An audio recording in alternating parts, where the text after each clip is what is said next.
Helen Yee here in Miami for Eagle FC 46, being joined by one of the best managers in the game who represents some of the top and the best fighters, Mr. Ali Abdelaziz. Now, fresh off a great press conference and a great ceremonial weigh-ins. I mean, 2022 is just off to such a great start, especially for Eagle FC. Yeah, it was awesome. It was. I was listening here as a fan, listening to Khabib and Junior and Hector and Yorgan and Thiago and having Henry Cejudo and Chael Sonnen. It was just added different twist to the press conference, and I was just enjoying being a fan. Absolutely. Now, they announced on May 20th the main event will be heavyweights, JDS versus Yorgan De Castro. How do you like that matchup? I like this matchup because they both are strikers. I know Yorgan got a nice guillotine, but at the end of the day, they both gonna strike her. I think it's a great matchup. I think it's a great opportunity for Yorgan. You know, who can dream to fight Junior Dos Anjos, and he stepped up. You know, he got taken care of by Eagle FC, and Junior, listen, this is the comeback for him. You know, we see him on Instagram and Twitter how his shape look, how great he looks, and he's supposed to fight some other promotion that didn't work out in boxing. And this is not dead. He still wants to box, but he come here to Eagle FC, and they gave him an opportunity, and I think it's a great opportunity for Eagle FC, for Junior, for Yorgan. Nobody can lose in this situation. Definitely a win-win situation. Now, tomorrow on Friday, it's Eagle FC 46. In that main event, Diego Sanchez versus Kevin Lee. What can the fans expect, especially because the entire card is stacked? Honestly, there's two guys. A former training partner of mine, Kevin Lee, he's a specimen. The kid have so much talent, and I don't think he reached his peak yet. I think Kevin Lee, you're gonna see the best Kevin Lee on tomorrow night, and I think Diego's a dog. You know, like when you fight with Diego, you know you're gonna be in the fight. He's not just gonna be. You're gonna have bruises. You're gonna have scratches. You might, and they both guys I don't think they like each other much, and I think he's motivated.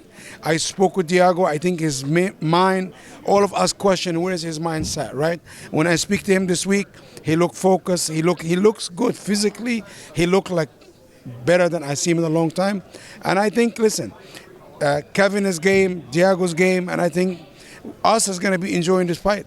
Definitely, and it'll be great to see the 165-pound division as well. Now, earlier you mentioned Khabib, you mentioned Henry Cejudo, two fighters that many consider the GOATs of all time. Now, they're both kind of in the front running to be Coach of the Year so far. So what's your take on how great they've become as coaches? I think Henry one of the best coaches in the sport. I really do. The way he trained, his systematically, you cannot get injured, you cannot get hurt. Henry never really pulled out a fight. The way he trained, I think the message of his training, if I was a fighter, I would train with him. Henry would be my coach. Khabib has come from a different school. He's grinding, go all the time. It's still a great, for a championship, to become a champion. They both are champion, and I think they both are great coaches. I think they both one of the best coaches in the game. I really do. Henry really have so much knowledge, not only about MMA, about wrestling, about the mental set, about the physical set. Henry used science, and I think Henry, my opinion, if I was fighting, he'll be my coach. You know, Khabib, I will use him for some ground and pound and stuff, but Henry will be my coach. There he is. I appreciate Ali. I think this man one of the best coaches in the game today. I think he is number one because I see him train. You don't even get sore and messed up and stuff like that. Everything's science, and every athlete is gonna be working with him. Is gonna be very, very lucky. Now, when can we see a Henry Cejudo return, though, back in the octagon? I like the 165-pound weight division here at Eagle FC, man. What do you think, Ali? I think right now you might weight 165, but I think it'll be okay. But at the end of the day, the only one thing he's missing, he doesn't train. The GOAT, Kayla Harrison.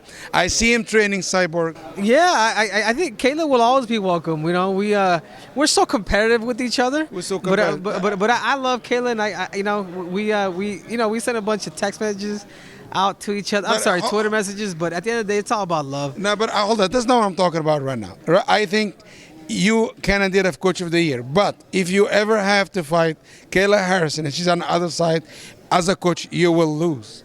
I don't think she cannot be beaten. Well, She cannot be beaten. they're gonna have to stay. You guys are gonna have to stay tuned and watch. Well, even Joanna's told me in an interview that Kayla Harrison is the future of women's MMA. She is, man. She's a two-time Olympic gold medalist, a world champion, two-time PFL champion. Listen, at the end of the day, it's not her fault. She dominates everybody. It's not dominate everybody. If you look at everybody right now, listen, she was a free agent. Bellator made a great offer. Thank you, Mike Hogan. Thank you, Scott Coker. PFL come back, beat Mary and these guys. They counter offer. They matched the deal. Guess what? She was trying to find different competition. At the end of the day, listen, Cyborg is a legend. I don't want to talk bad about her, but I think Cyborg, you know, she have her time, stuff like that. I think the future of MMA is Kayla. Can I add something to that, Khabib? I'm sorry, Ali. It's I think it's great. I think it's great the fact that you can if you're able to cross promote PFL and Bellator, that's going to be a bridge that nobody's done, and that's going to be a history that Kayla Harrison and Chris Cyborg will be able to do. So to me, I'm all about it. To me, it's all about competition. Who wants to be the best? They got to fight the best. And they got to fight each other. I think Kayla, and I really mean it, I think she will beat Amanda Nunes, she will beat Cyborg, and she beat Aljamain Sterling all same night. Hey, well, speaking of great fights. No, but what if I get a sex change and I turn into a woman? And then, I'm kicking out the interview. I'm kicking out the interview. Too soon. Thanks for kicking him out, Ali. But hey, minutes ago, before this interview, I was scrolling on Instagram and I happened to see, is Marvin Vettori about to fight Robert Whittaker? Because that's what I'm seeing out there. Marvin, the Dream Vettori, the Italo Dream, the future UFC champion, will fight Robert Whittaker, and he will dethrone Robert Whittaker. I'm gonna tell you something. I never met a young man who's this motivated, inspired, work harder than Marvin Vettori. I think he is the future. He's only 27 years old. Listen to me. I'm gonna tell you something. He will beat Robert Whittaker. I respect Robert Whittaker, but I think where Marvin Vettori now mentally, I don't think the man cannot be beaten. He's going to go to Dagestan for a little bit and train. He's been training with Magomed Ankalaev, Elbow Drive, and all these guys. He loved the training with them. Corey Anderson, the future Bellator light heavyweight champion. And I think now I just have to find the right training partners. He have one of the best coaches in MMA, Rafael Cordero, Kings MMA, and we're going to start bringing some good training partner for him. A few weeks ago, the Schmo asked Islam about a potential move to the 170-pound division, and Islam said he's open to that idea in the future. But in your opinion, who do you see as a future double champion and the next UFC double champ? Listen, at the end of the day, he have to become a lightweight first champion. There's a lot of savage in this division. You have Beneil Dariush, you have Justin Gaethje, you have Charles Oliveira. Everybody else, this is the best four guys. Everybody else in the lightweight division, they do not matter in the top 15. This is the best guys, and they all have to compete against each other. And if Islam win, and he's a big guy, he cut a lot of weight, and he want to go to become welterweight at one day, I think he can beat Kobe, he can beat Masvidal, he can beat any of these guys right now. Earlier you mentioned, and we talked about Khabib. He will be inducted into the UFC Hall of Fame. I know you guys have shared so many great memories in the past, and fans love him. He's beloved in and out of the octagon. But what's your favorite memory of Khabib? My favorite memory of Khabib, when we first met, he couldn't speak English, I don't speak Russian. And he stayed with my family, with my children, and he kind of lived with me for almost 6 months or 7 months. And and he wasn't in the top 10, top 15. He didn't have, me and him, we didn't have any money like that, and I loved him for who he is as a person before he became a champion.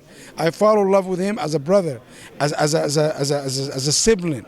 You understand? Because I told my kids, this is who I want you to be like. I want you to be like Khabib. I really love Khabib. When Khabib before come Khabib, because who he was as a human being. I feel Khabib make me find myself. I was lost, I was living this American dream, but this American dream coming a lot of other things is not in my culture. And Khabib make me really find who I am as a person, and he make me become a better person. This is my favorite moment with him. Now that's a beautiful story. And for all your fans, what would you like to let them know?